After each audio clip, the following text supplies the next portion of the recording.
Praise the Lord. परमेश्वर का बहुत बहुत धन्यवाद। उसकी दया से एक और सुसमाचार आप लोगों के बीच में लेके आया हूँ। पिछले कुछ दिनों से थोड़ा सा परेशानी पे परेशानी आ रही थी। कंप्यूटर ख़राब हो गया, उसके बाद मेरी मम्मी के तबीयत ठीक है, पर अभी उनके पैर में थोड़ा सा खिंच गया है या क्या हुआ है। डॉक्टर को दिखाया, उन्होंने बोला कि 7 दिन का रेस्ट है, का नी ब्रिज करके कुछ है वो पहनना है उनको। और हर एक बात में परमेश्वर के धन्यवाद हो कि परमेश्वर की दया से एक और बार आप लोगों के बीच में सुसमाचार लेके आए। आज का सुसमाचार हम देखेंगे लूका में से, लूका उसका 4था अध्याय और उसकी 14वीं आयत। यहाँ पर लिखा है यीशु के सेवा कार्य का आरंभ। हेडिंग है उस पैराग्राफ की। इससे पहले यदि हम देखें तो प्रभु यीशु मसीह 40 दिन पवित्र आत्मा के सिखाए सीख रहा था। यहाँ पर अगर 4थे अध्याय की पहली आयत में पढ़ूं तो उसमें क्या लिखा है, फिर यीशु पवित्र आत्मा से भरा हुआ यरदन से लौटा और 40 दिन तक आत्मा के सिखाने से जंगल में फिरता रहा। आज के वचन में जाने से पहले एक प्रार्थना करते हैं। हे हमारे प्रभु, आपका बहुत बहुत धन्यवाद देते हैं। प्रार्थना करते हैं मेरे प्रभु, जो वचन आपने दिया है उस वचन को आपकी प्रजा तक ईमानदारी से और सच्चाई से मेरे प्रभु पहुंचा सकूं, बिना खुद की समझ के मेरे प्रभु, सिर्फ और सिर्फ आपकी इच्छा के अनुसार और आप क्या कहना चाहते हैं वो मेरे द्वारा कहें मेरे प्रभु। आदर मान आपको देते हैं मेरे प्रभु, हम घटें आप बढ़ें, प्रभु यीशु मसीह के नाम से मांगते हैं, आमीन। इस वचन के आधार पर जो लिखा है उसके अंदर क्या लिखा है, आत्मा के सिखाने से 40 दिन जंगल में फिरता रहा। 40 दिन से परिपूर्ण हो गया वो, सारी शिक्षाएं उसके अंदर हैं, सब कुछ परमेश्वर ने उसको सिखा दिया और उसको सबसे बड़ी बात पवित्र आत्मा का दान उसको मिल गया। यह पवित्र आत्मा का दान उसको मिला जब उसने बपतिस्मा लिया, क्योंकि यूहन्ना हम देखते हैं उसके अंदर लिखा है जैसे ही बपतिस्मा लेके वो ऊपर उठा, कबूतर के समान पवित्र आत्मा आया और उससे कहा, आकाशवाणी हुई कि यह मेरा प्रिय पुत्र है जिससे मैं अति प्रसन्न हूं। उसका रीजन क्या है मालूम है? परमेश्वर की इच्छा के ऊपर चलना। यदि हम आज भी प्रभु परमेश्वर की इच्छा पे चलते हैं, प्रभु यीशु मसीह की आज्ञाओं का पालन करते हैं, तो मेरा प्रभु यीशु मसीह भी आज हमारे लिए कहेगा कि मैं इस दास से, इस दासी से 100% प्रसन्न हूं। और वो आत्मा का सहायक हमें दे चुका है। यदि हमने बपतिस्मा लिया है तो हमें परमेश्वर ये सिखाता है कि हम आत्मा के बिना कुछ नहीं है। यहां पर भी उसकी परीक्षा होने से पहले आत्मा से परिपूर्ण हो गया वो, और पूर्ण आत्मा से परिपूर्ण होकर जब शैतान उसके सामने आए तो हम देखते हैं कि शैतान ने उसकी 3 बार परख करी और तीनों बार प्रभु यीशु मसीह ने उसको वचनों के द्वारा जवाब दिया और शैतान को मैदान छोड़कर भागना पड़ा। आज भी हम यदि प्रभु यीशु मसीह से कुछ सीख कर अपने जीवन को चलाना चाहते हैं तो ये ध्यान रखें, आपके जीवन में परेशानी मुसीबत कुछ भी आए, आपको वचन के द्वारा ही उससे जीतना है। और वचन ही है हमें जो हर एक परेशानी से हमें जिताता है। जब यहां पर हम देखते हैं प्रभु यीशु मसीह की सेवकाई का आरंभ के विषय में करें तो यहां पर 14वीं आयत में पढ़ता हूं, उसमें लिखा है फिर यीशु आत्मा की सामर्थ से भरा हुआ गलील को लौटा और उसकी चर्चा आसपास के सारे देश में फैल गई और वह उनके आराधनालय में उपदेश करता रहा और सब उसकी बड़ाई करते थे। बोला यह है सबसे बड़ी बात। बोला वो उपदेश करता हुआ गया और सब उसकी बड़ाई करते थे। रीजन क्या था मालूम है? वो पवित्र आत्मा के द्वारा कह रहा था। पर मैं कहूंगा प्रभु यीशु मसीह उस समय मनुष्य रूप में थे, इस कारण से पवित्र आत्मा की सहायता से जो कुछ बोला उन्होंने 100% लोगों को पसंद आया। और ये है सच्चाई। जब हम पवित्र आत्मा के द्वारा कहते हैं, जब हम पवित्र आत्मा की अगुवाई के अनुसार प्रभु के वचनों को सिखाते हैं, समझाते हैं, सच में वो पसंद किए जाते हैं। रीजन उसका यही है क्योंकि मनुष्य नहीं बोल रहा, वो आत्मा उसमें होकर कह रही है। और आत्मा के वचनों को पहचानेगी 100%। आप में पवित्र आत्मा है, आप पवित्र आत्मा से परिपूर्ण व्यक्ति को आप पहचान जाएंगे क्योंकि आत्मा एक है दोनों के अंदर। यहां पर प्रभु यीशु मसीह देखिए पूर्ण इच्छा से, पूर्ण मनसा से परमेश्वर के वो कामों को करना चाहता था, पर जो यहूदी परंपरा थी कि 30 साल तक उसको अपने पिता के अधीन रहना था, उस व्यवस्था के अधीन होते हुए उसने 100% अपने आप को पिता के अधीन रखा। जो सांसारिक पिता कहलाता था उसका, यूसुफ। और जब वो पूर्ण रूप से उससे अधीनता से स्वतंत्र हो गया, तब परमेश्वर, स्वर्ग के पिता परमेश्वर की इच्छा के अनुसार उसने कार्य किया और सेवकाई के लिए तत्पर था वो। बचपन से उसका अगर हम देखें रुझान तो पूर्ण रूप से कलीसिया के अंदर था, पूर्ण रूप से परमेश्वर के मंदिर में उसे बैठना पसंद था, वाद विवाद करना पसंद था। जब बालक ही था वो, तब भी वो शास्त्रियों से, फरीसियों से बातचीत करता था। ये उसकी इच्छा थी, बचपन से उसका लगाव इस तरफ था, क्योंकि प्रभु परमेश्वर ने उसको भेजा था जन कल्याण के लिए और पूरे समाज के लिए, पूरे मनुष्य जाति के उद्धार के लिए।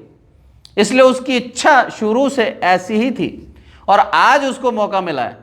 सोचिए 30 साल से इंतजार कर रहा है जिस दिन का, आज वो दिन उसको आ गया है। इसलिए भरपूरी से, पूर्ण शक्ति के साथ, पूर्ण सामर्थ्य के साथ सब जगह सुसमाचार सुना रहा है और प्रभु परमेश्वर को उस प्रेम को बता रहा है मनुष्य जाति को कि कर लो उसके ऊपर विश्वास और अपने जीवन को बचा लो।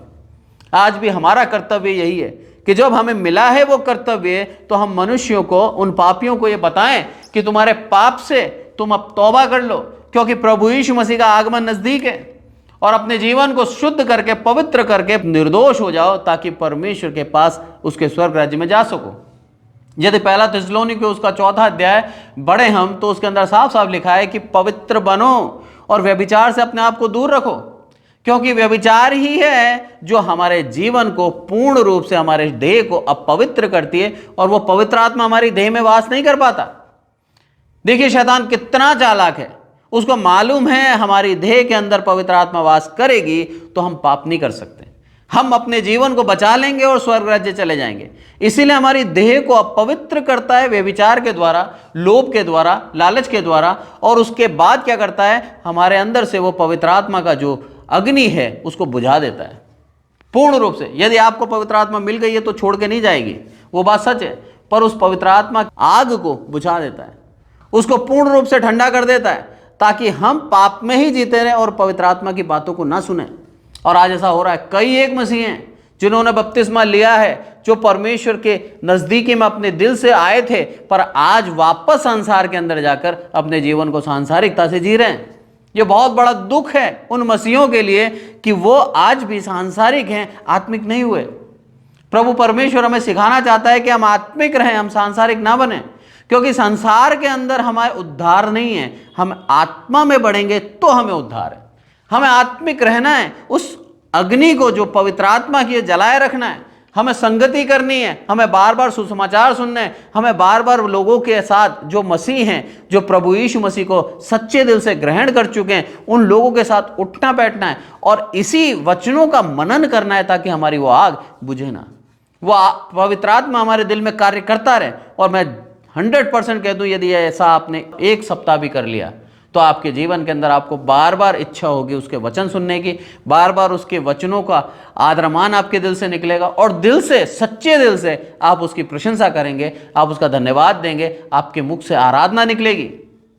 एक समय था जब मेरे मुख से आराधना नहीं निकलती थी, मैं टीनेजर में था, पूर्ण रूप से 14-15 साल का, 10वीं क्लास में पढ़ता था और पूर्ण रूप से सांसारिक था, पूर्ण रूप से सिर्फ और सिर्फ गलत काम करना मुझे भाता था, लड़ाई करना मुझे अच्छा लगता था, और हर एक वो काम जो परमेश्वर की नज़र में पाप है मुझे करने में परहेज नहीं था। मेरे मुख से आराधना नहीं निकलती थी। मैं चर्च में भी आराधना के बाद जाता था।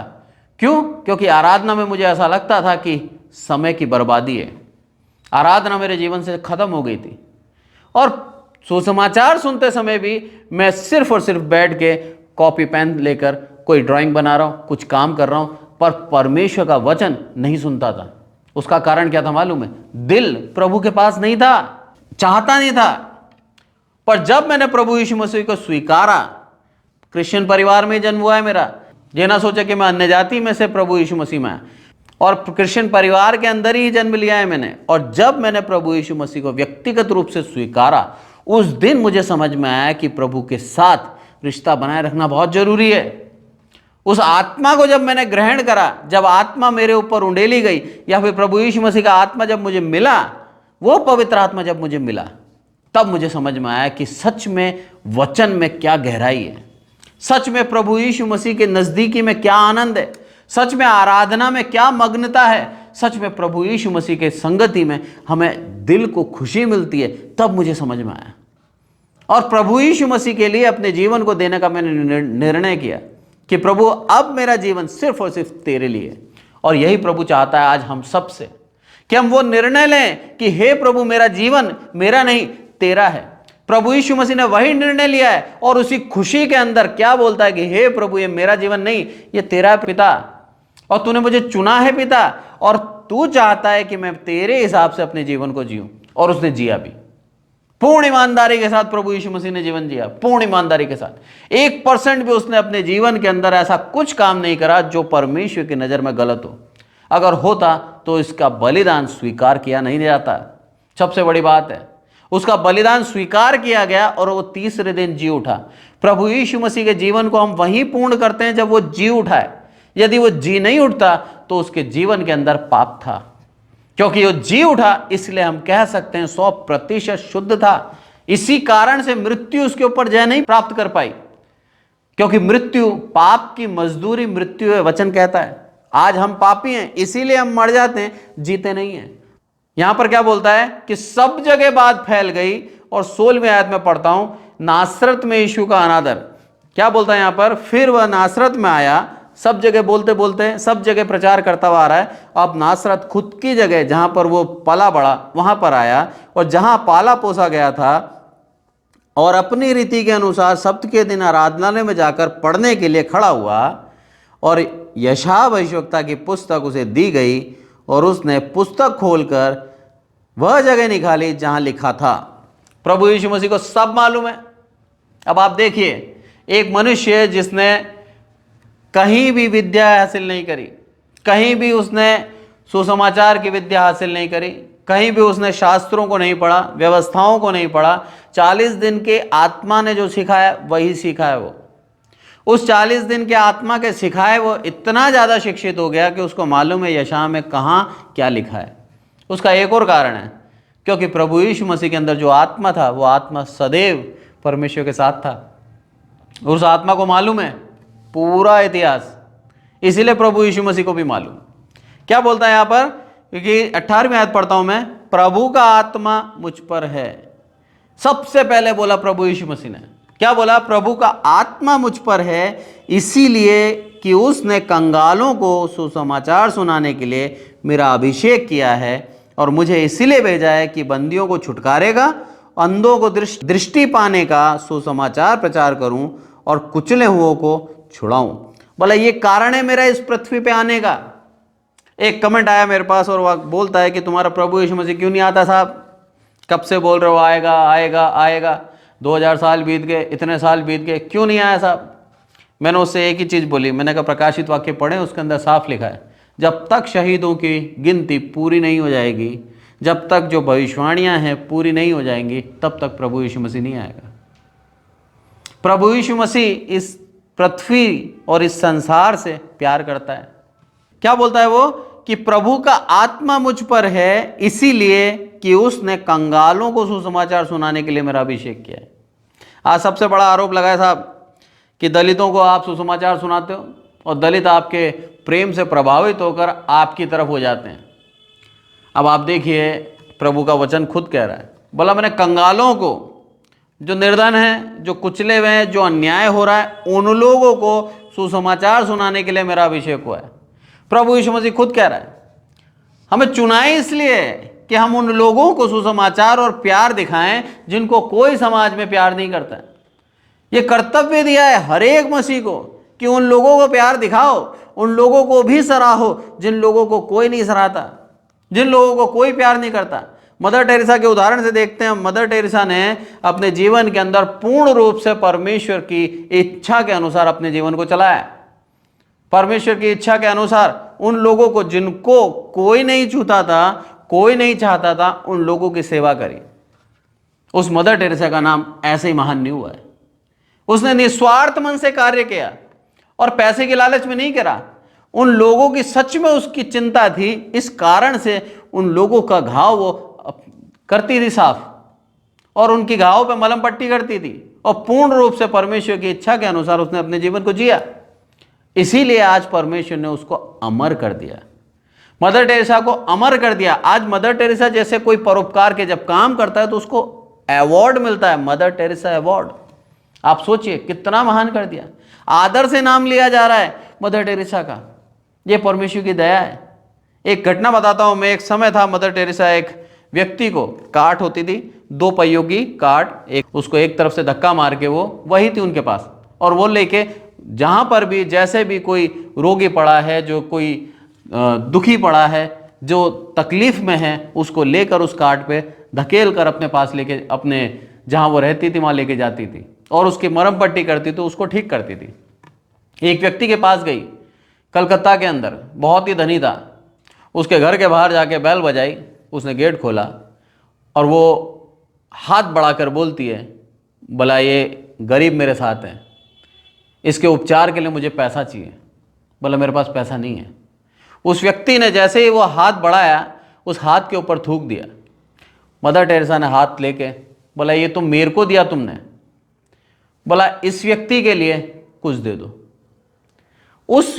उस लेडी का आप देखिए कितना बड़ा एक दिल है कि उस व्यक्ति ने उसको थूक दिया। उसके बावजूद भी उसका साहस देखिए, उसने कहा इस व्यक्ति के लिए कुछ दे दे मुझे।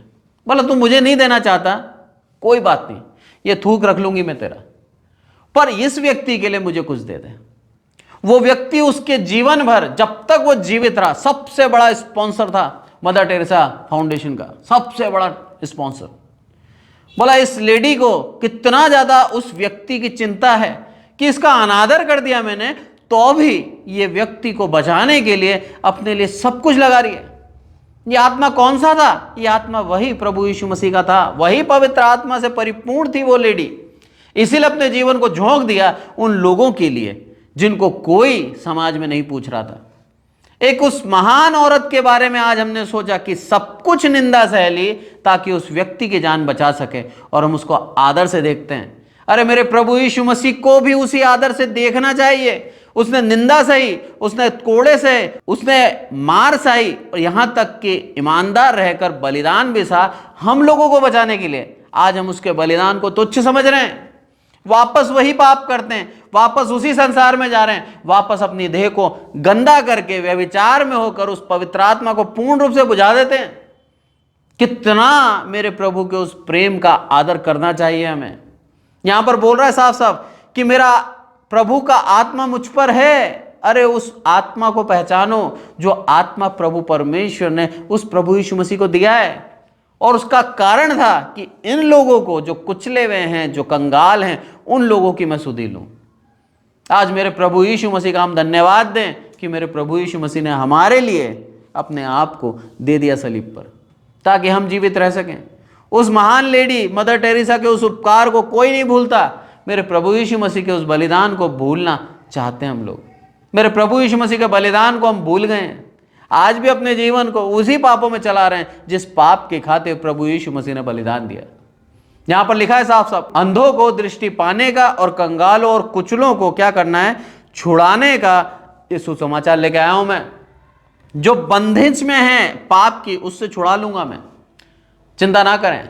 बोला मुझ पे विश्वास करो और अंगीकार करो अपने पापों का, उसी समय तुम्हारे पाप से छुड़ा दूं, निर्दोष कर दूंगा, निष्कलंक कर दूंगा मैं तुम्हें। लास्ट में क्या बोलता है वो कि प्रभु के प्रसन्न रहने का वर्ष का प्रचार करूं। प्रभु कब प्रसन्न होता है? साफ साफ लिखा है, प्रभु प्रसन्न होता है उसकी आज्ञा का पालन करने से। आज प्रभु प्रसन्न होगा आपके और हमारे से जब हम उसकी आज्ञा का पालन करेंगे। और जब वो एक बार प्रसन्न हो गया तो भजन संहिता के अंदर साफ कहता है कि अटल हो गई उसकी वाचा हमारे ऊपर। अटल, कोई टाल नहीं सकता।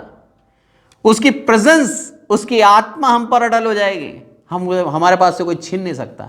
उसकी आशीष हम पर से अटल हो जाएगी। हमें सिर्फ उसकी इच्छा के अनुसार अपने जीवन को चलाना है। इस सुसमाचार को कंगालों तक लेके जाना है, उन कुचलों तक लेके जाना है जिसको कोई नहीं पूछता समाज के अंदर। उन लोगों को हमें प्रेम करना है। प्रभु यीशु मसीह ने यही सिखाया हमें, उन लोगों को प्रेम करना है। मैं डॉक्टर एम.ए. थॉमस के विषय में कहूँ आपको तो डॉक्टर एम.ए. थॉमस को मदर टेरेसा अवार्ड मिला था। ऐसे कई अलग अलग अवार्ड उनको मिला और सबसे बड़ा अवार्ड पद्मश्री भी उनको मिला। उन महान डॉक्टर एम.ए. थॉमस के विषय में मैं बताता हूँ आपको। उन्होंने क्या करा मालूम है? 5 कॉलोनियाँ बना दी इन गरीब और कुचले हुए लोगों के लिए जिनको कोई समाज में नहीं पूछता। कौन है वो कुचले हुए लोग मालूम है? पूरे कोड़ी लोग थे।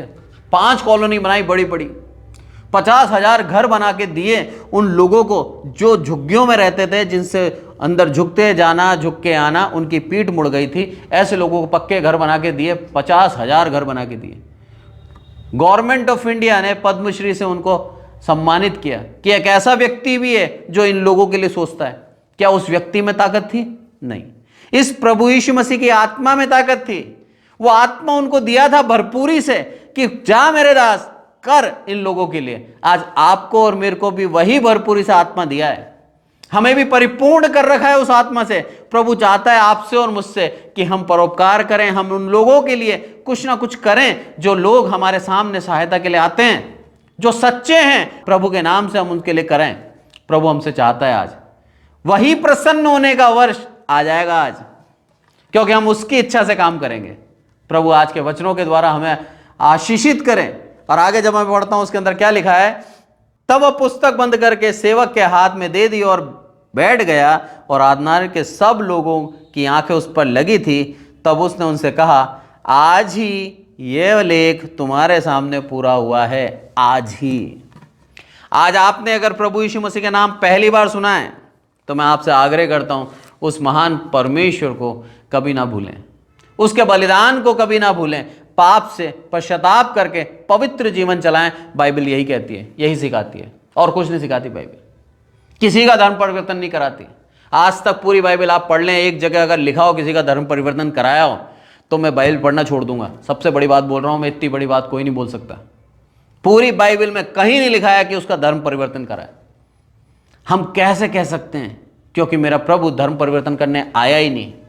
मेरा प्रभु हृदय परिवर्तन करने आया है कि किस तरह से एक पापी को शुद्ध करके पवित्र कर दूं और वो पापी स्वर्ग राज्य का भागी हो जाए। यही चाहता है आज हम, यही चाहते हैं हर एक मसीह, यही चाहता हूं मैं भी, कि हम यदि पाप से चल रहे हैं, गुजर रहे हैं, पाप में जीवन चला रहे हैं, तो उस पाप से तौबा कर लें और प्रभु यीशु मसीह के उन वचनों को थाम कर प्रभु यीशु मसीह को, उस बलिदान को साकार करें, ताकि शैतान हार जाए और मेरा प्रभु यीशु मसीह जीते। मेरा प्रभु यीशु मसीह जीतेगा 100%, शैतान हारेगा ही। क्योंकि लोग जो पापी हैं वो बदल जाएंगे, प्रभु यीशु मसीह के उस बलिदान को सराहेंगे, प्रभु यीशु मसीह के उस बलिदान का सम्मान करेंगे और अपने जीवन को पूर्ण रूप से पवित्रता से चलाएंगे। क्योंकि वचन कहता है पवित्र बनो, एक आदेश है। पौलुस कहता है अपने वचन के अंदर, तुम पवित्र बनोगे तब तुम्हारा परमेश्वर यहोवा तुम्हारे जीवन में कार्य करेगा। हमारे को पवित्र बनना है, क्योंकि अगर थिस्सलुनीके और उसका 4 अध्याय में रहें तो उसमें लिखा है कि वो ऐसा परमेश्वर है जो तुम्हें कभी नहीं छोड़ेगा, कभी नहीं त्यागेगा। क्यों? हमें लोभ रहित होना है, तब वो हमारे को कभी नहीं छोड़ेगा, कभी नहीं त्यागेगा। हमारे जीवन से ऐसे ही हमें जीना है, ताकि हमारे जीवन से सिर्फ और सिर्फ मेरे प्रभु यीशु मसीह की महिमा हो। क्योंकि प्रभु यीशु मसीह के जीवन से परमेश्वर की महिमा हुई थी, और वो यही चाहता है कि आज हमारे जीवन से उस प्रभु यीशु मसीह की महिमा हो। हमारे को कर्तव्य दिया है कि हम उन लोगों से प्रेम करें कोई प्यार नहीं करता। आइए प्रार्थना करें। हे हमारे प्रभु, हम सबको संभाल कर रखते हैं, इसलिए आपका धन्यवाद मेरे प्रभु। आदर मान आपको देते हैं मेरे प्रभु। आज के वचन के लिए आपका धन्यवाद देते हैं मेरे प्रभु। आपकी दया, आपकी करुणा से ये वचन कर पाया हूँ मेरे प्रभु। परिस्थितियाँ अनुकूल नहीं थी, माँ की तबीयत ठीक हुई पर पैर में दिक्कत आ गई, डॉक्टरों के पास जाना, एक्सरे कराना, सारी मदद आपने कराई, पर हर एक बात में धन्यवाद देता हूँ मेरे प्रभु।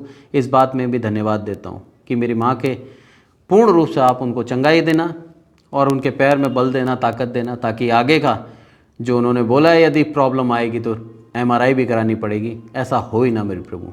और ये गवाही ठहरे मेरे प्रभु, आपने चंगाई दी उनको। आदर मान आपको देते हैं मेरे प्रभु। साथ ही प्रार्थना करते हैं मेरे प्रभु, ऑनलाइन सुनने वाले हर एक विश्वासी के जीवन से आपकी महिमा हो मेरे प्रभु।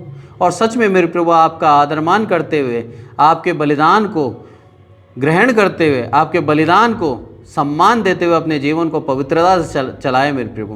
पाप ना करें मेरे प्रभु, निर्दोष होकर अपने जीवन को मेरे प्रभु आपको भाता हुआ चलाए मेरे प्रभु, ताकि आप हम सबको ग्रहण करें, स्वर्ग राज्य में जाने के योग्य बनाए मेरे प्रभु। आदर मान आपको देते हैं मेरे प्रभु। आज का दिन आपने हमें दिया है, आज ही हम अपने जीवन को बदलें मेरे प्रभु। आज का ये सुनहरा अवसर जो आपने हमें दिया है मेरे प्रभु, इस आज को हम जाने, पहचाने और मेरे प्रभु आपके बलिदान को सम्मान देते हुए आपके पीछे चलने वाले एक सच्चे मसीह बने मेरे प्रभु। आदर मान आपको देते हैं मेरे प्रभु। हम घटें, आप बढ़ें, प्रभु यीशु मसीह के नाम से मांगते हैं, आमीन। Thank you, praise Lord.